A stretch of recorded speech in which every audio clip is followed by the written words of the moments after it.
In Diana Evans's previous book, we were introduced to the couple Melissa and Michael. That novel, Ordinary People, was shortlisted for the Women's Prize for Fiction, the Rathbones Folio Prize, and the Orwell Prize for Political Fiction. It was also beloved by readers, and so many of those will be delighted to hear that her latest novel, A House for Alice, continues their story, together with that of Melissa's family, headed up by her mother, the titular Alice. I sat down with Diana to talk about being driven by your characters, the complexities of family dynamics, and why there will never be any place like home. Diana, you have a new novel, A House for Alice, and I wonder whether actually I can ask you to introduce us to, I guess, the sort of, your elevator pitch if you like, but also maybe to introduce us to the family, because it's quite an extended family and you will know all of these people far better than I do. So please tell us a little bit about A House for Alice. Okay, yeah. So it's in some ways it's a sequel to the last novel, Ordinary People, in which we followed the 13-year relationship between Melissa and Michael, the two protagonists. And Melissa's mother was, of course, Alice, who has become the central protagonist of this novel, because I decided that I hadn't finished with the characters in Ordinary People.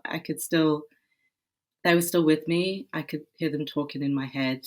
And I had found Alice in particular so alive and almost off the page as I was writing. I just wanted more of her.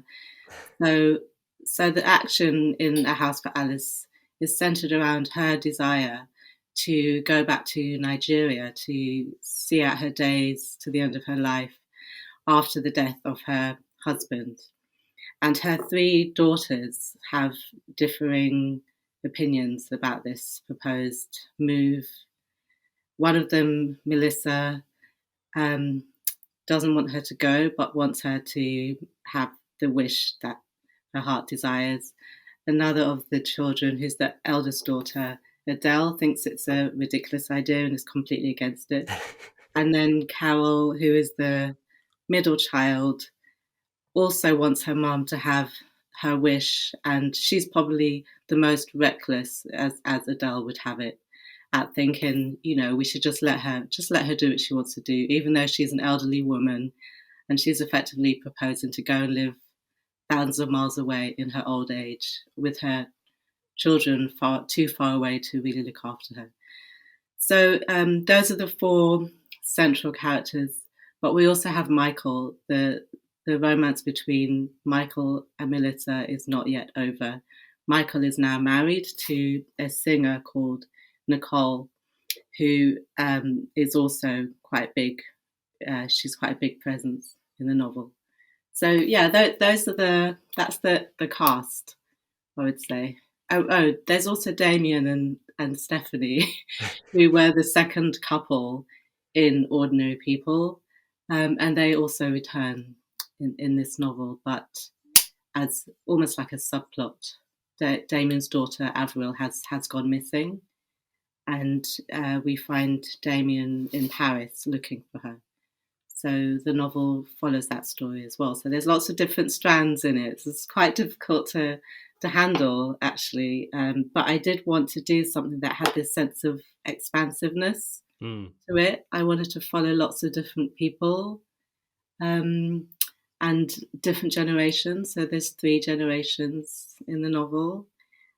So I wanted this kind of orchestral feel, and to somehow feel like I was spanning the entirety of life, of human life, in this story about family and love, romantic love, familial love. So it was a big project.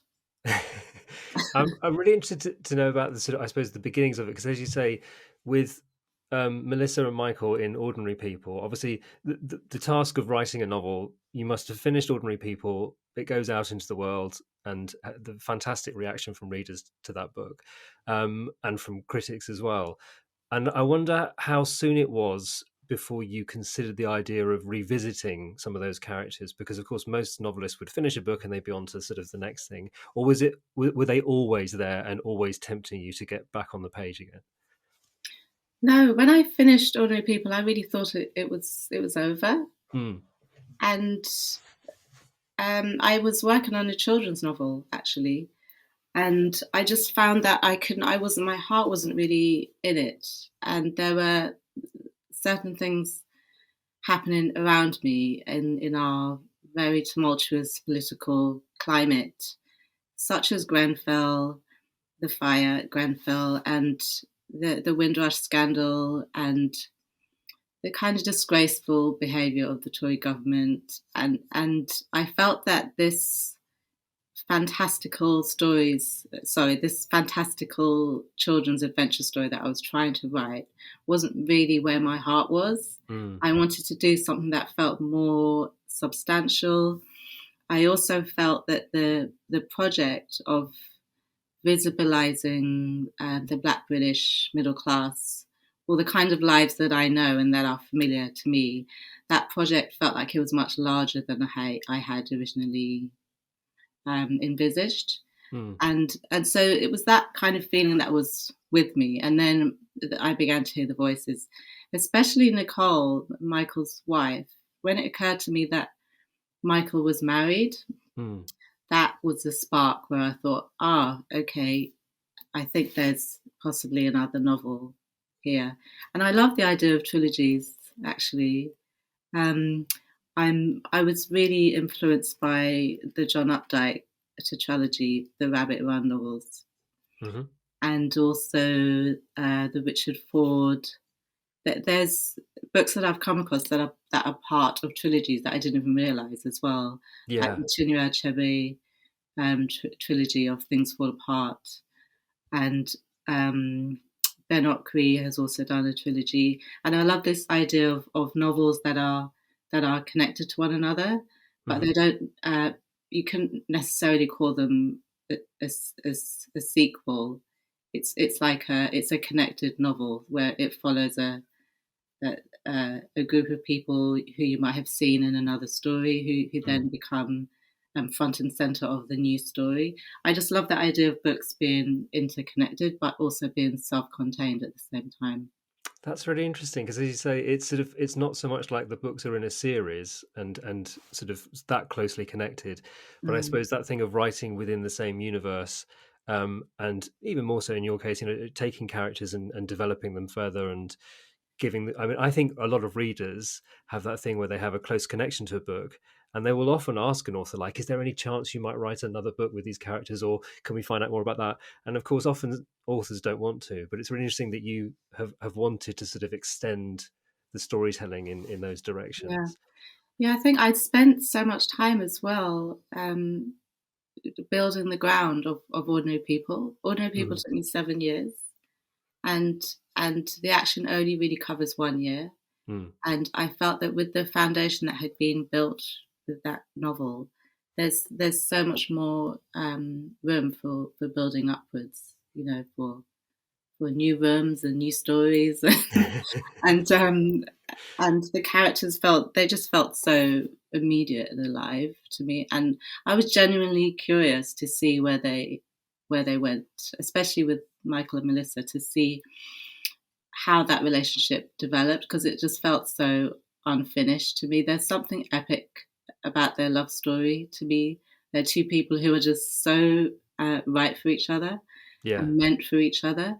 But there are kind of social forces and psychological forces that make it so difficult for them to exist happily in their love. And I was kind of really intrigued by that idea. I wanted to really pull it apart and investigate what it is that makes it so difficult for them to work. Does that mean that with, as you said, the work that you had done on Ordinary People and the wish to see, you said that you wanted to see where they would go, Melissa and Michael. Does that mean that you literally were open to seeing where the writing would take you, or did you plan out what might happen to them in this book? No, I never know what's going to happen at the end of the books. I always just begin with a premise. Mm, Even at the end of Ordinary People, I didn't know whether Michael and Melissa would be together or not, right up until just before the last chapter when it occurred to me that, okay, well, if they don't break up, then there's almost no point to the whole novel. So you kind of realise what the book is about at the end of the book when you've done it. Yeah. You look back and see what you've done. And I realised that I'd written a story about a breakup, but I didn't know that at the time. I was just following these characters and following their dynamics and their interactions. And it was the same this time as well. I didn't know whether Michael was going to stay with his wife, Nicole, what was going to happen with him and Melissa, whether they really finished or not. I didn't even know if Alice was going to go back home or not, right up until before the last chapter, where I realised that I wanted to give somebody in the book what they wanted, because nobody really got what they wanted in the book. And I got to the end and thought, okay, someone has to get their wish, and I wanted it to be Alice, because in a way the book is it's dedication to Alice. It's kind of given her a voice, this elderly Nigerian woman who's the kind of character who we just don't see in our British fiction. The book is really, I see it as her voice. Yeah. And so the prose sometimes slips into Alice's voice. Sometimes the cadences shift a little bit, and the English becomes a little bit broken. So and it was the same with Michael and Melissa. They weren't necessarily going to be together at the end. They have that walk through the Grenfell site at the end, and there's a suggestion there that they might find their way back to each other. So the possibility has been laid, but it's not conclusive. You see, you're opening up the ground for another novel here, Diana. Yeah, well, I don't know, maybe there might be a last installment. Maybe it is a trilogy. We'll have to wait and see. One of the lines actually that Melissa says or thinks rather when she's with Michael is that she wants to tell him how lonely the family can make you feel, which I thought was a really interesting line, because this book in many ways is about family dynamics, but each member of that family has got their own stuff that they're dealing with, actually. But could you tell us a little bit more about what you mean by saying that a family can actually make you feel quite lonely? Yeah, well, I think Melissa there is referring to the way she feels in the kind of the family environment, that this capsule that you've grown up in and that you've entered the world within, you can't hide within it. And it's almost like people know you too well. So there's an element of yourself that almost can't surface, and only really surfaces when you're in the outside world. So there's an element of not being able to be yourself around your family, not being able to be your true self, because they know you too well. And I that's something that I've personally felt around my family. I think there's an element of just not really feeling seen, and I think Melissa and Damien are two people who've grown up in this kind of family dynamic where there's this patriarchal figure who has dominated their household, and I think that has made them uncomfortable in the family atmosphere, and that they've kind of spent their lives searching for a place beyond that, that has the same level of comfort and love that is offered in the family context, but doesn't have that kind of threat or sense of peril to it. And it means that in their own family context that they enter into as adult people, they can't quite relax, and they're looking for this self that has been smothered by their own family childhood experiences, and they're wanting for that self to exist freely and openly and peacefully in their newly designed family, but they can't.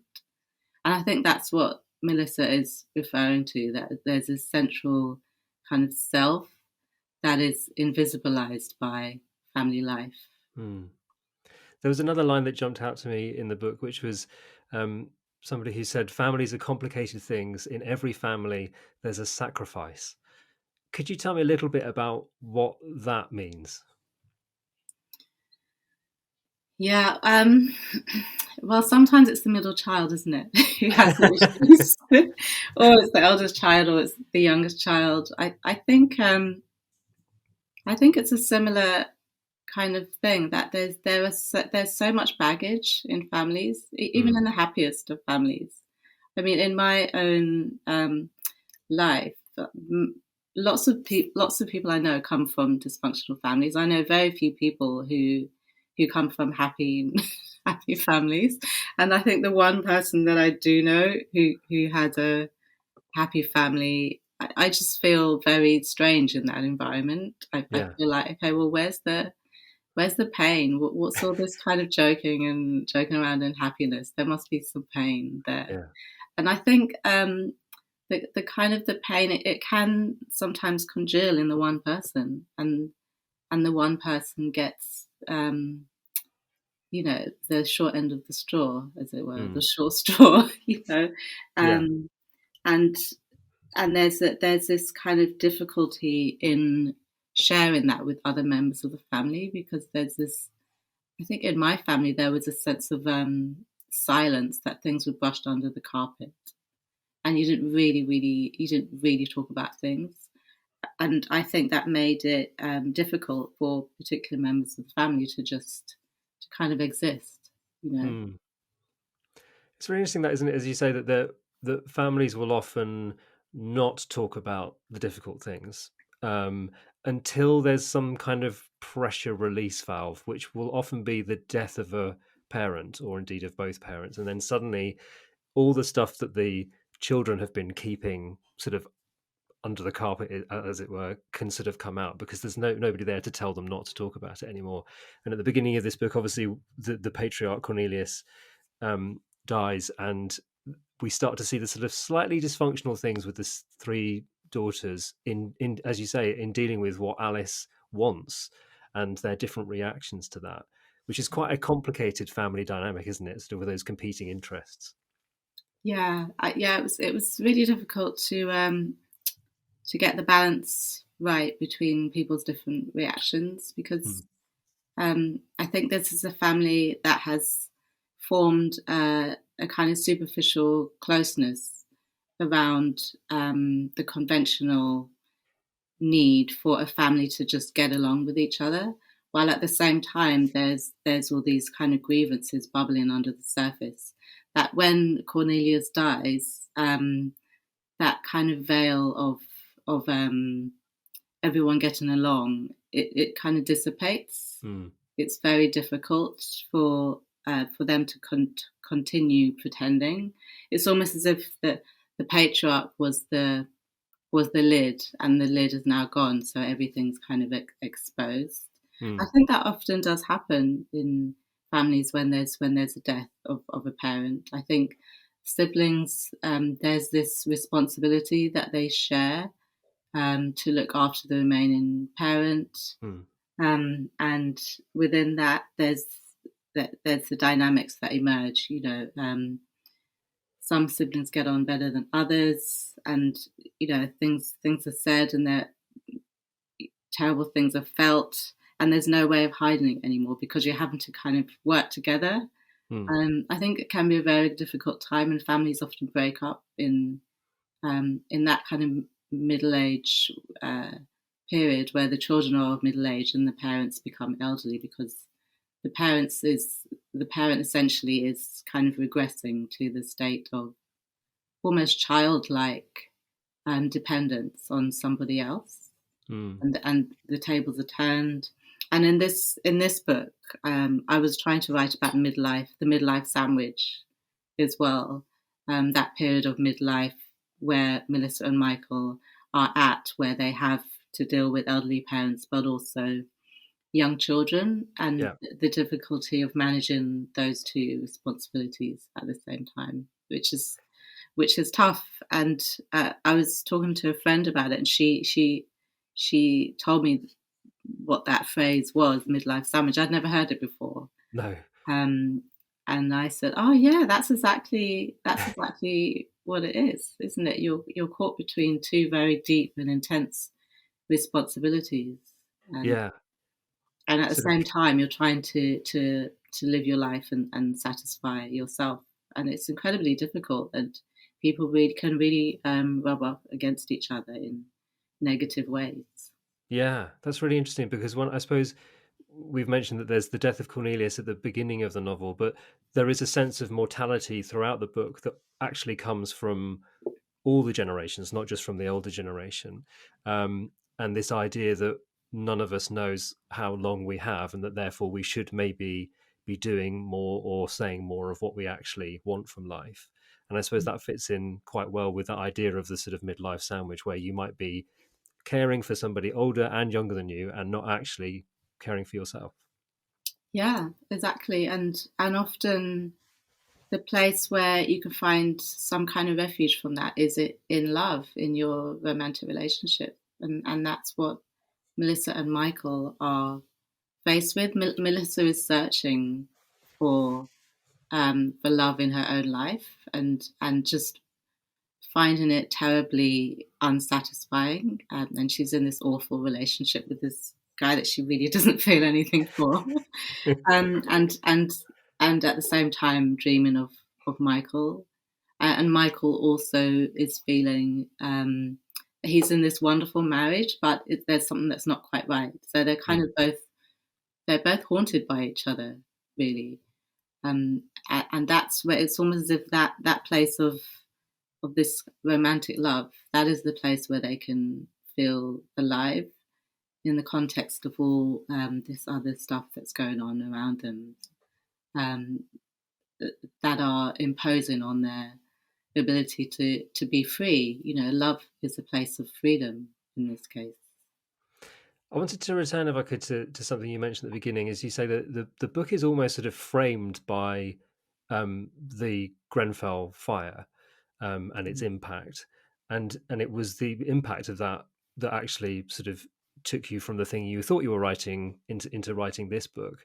But I suppose there are many ways that you could write about the Grenfell fire, including a sort of a novel that actually was about that. But why did you decide to sort of have that as the background framing, if you like, of the book rather than sort of writing into it?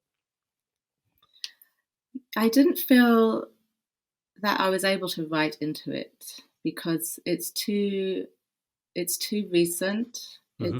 It's too fresh. I didn't feel like it was my trauma to write into.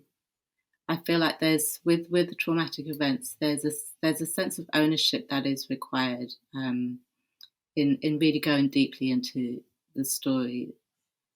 So in this case, I felt like it was one of the things that makes me want to write about a political event or something big that happens in the world is that it's almost too big to not Hmm. write about. I felt that I had to write about it. I felt a sense of personal responsibility as a writer, as an artist. I do think that artists have a call to record things, to record trauma or national pain, um, and to not let people who have been wronged be forgotten. Um, so yeah, I felt that I had to have it in the background, but it could only be in the background because it Mm. wasn't my right to place it front and center of the action. And I'm writing a story about contemporary London as Yeah. well. It's set over 3 years, beginning with the Grenfell fire in 2017, and it goes right up until spring 2020. So, yeah, writing about contemporary London, how can you not include Grenfell? Um, that would be a huge disservice to the the the truth of the project, I think. Yeah. It also provides, I suppose, in a way, a really interesting sort of. I was going to say like a not a counterpoint, but it sort of provides something interesting to the story of Alice and her decisions about wanting to return to Nigeria, this idea of what she sees as her home. Because I think obviously with the Grenfell fire and the people who were living in that building who were affected by it, with a lot of them being migrant communities, must raise a question in the minds of people who have come to England and made it their home about how they fit in, how they're treated, and how an event like that brings all of those things to the forefront. Is that fair? Yeah, there is definitely a connection between Alice's yearning for home and the way that the Grenfell fire was treated by um, by the institutions that were supposed to be keeping those people safe. There was just this feeling that, I mean, the way it was covered and the way it was kind of downplayed in the media, I think at first, and and the fact that there weren't proper fire safety procedures at work in the building, Mm, and I think that was allowed to happen because it was a block largely full of immigrants and people who weren't important enough to the kind of the capitalist project to be given that time to be made safe. And I think it's a huge statement of how there is this sense of xenophobia, I think, in British society. That mm, there's, even though British society is made up of people who have come from elsewhere. I mean, the British nation is kind of built on conquest, as much of the Western world is built on conquest. mm, Yet there's this inherent xenophobia um, that is in our midst, and that is increasing, I think, because of the political rhetoric from the Tory government. And so, who is at home in the UK now? I think, especially in London, which is about almost 50% people of colour mm, now. Me personally, I feel at home in London, much more at home in London than I do in the rest of the UK, and I think that's the same um, for lots of people of colour. But there are other cities like Birmingham and Liverpool where it's majority people of colour. But there is this questioning of whose home is the UK, and is it really possible to feel at home in the UK as an immigrant, or is that a never-ending kind of yearning? And would Alice feel at home if she had a different experience here? mm, You know, so I guess I was trying to dissect what home means to the different characters, mm, generationally speaking. I think Alice is somebody who has lived here for 50 years but never really integrated, and has always felt very, very alienated. mm, At the same time, her children belong to second generation who were born here, but there's still this sense of questioning around whether they belong here or not. And their mother, Alice, is really that this model of that means that they belong to somewhere else. mhm, She is the symbol of their belonging elsewhere, yet she feels very alienated here. And then the children, Melissa and Michael's children, who third generation, um, I think their right to feel at home in the UK is also questioned. mhm, I think with race, there's this layer, there's this extra layer to everything, to the way life is lived. mhm. You know, it affects where you decide to live, or where you decide to send your children. In Alice's case, where do you die? You know, where is home? So there's this kind of fundamental extra layer of questioning to everything that all of these characters feel within these different generations. It's a complicated thing. Yeah, it's a very complicated thing. It's hard to pin down. You've hinted that there may be more to tell about Melissa and Michael's story, but I'm also interested to know whether you are thinking about returning to that children's book that you were planning to write earlier. I am, yeah. I'm the kind of person who has to finish everything I start. So I will finish it.